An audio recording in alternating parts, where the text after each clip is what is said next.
Roja duyemîn a pêncemîn Festîvala Çanda Kurd a Parîsê bi bernameyên çandî berdewam dike. Beşdarên festîvalê di nava rojê de ji bo çand û nirxên Kurdan bidin nasîn meşiyan. Di meşê de stranên Kurdî hatin gotin û govend hatin gerandin.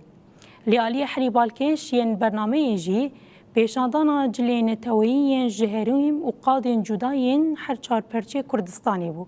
Bi taybet jî cilo bergên Herêma Colemêrk, Botan, Amend û Rojhilat hatin pêşkêşkirin.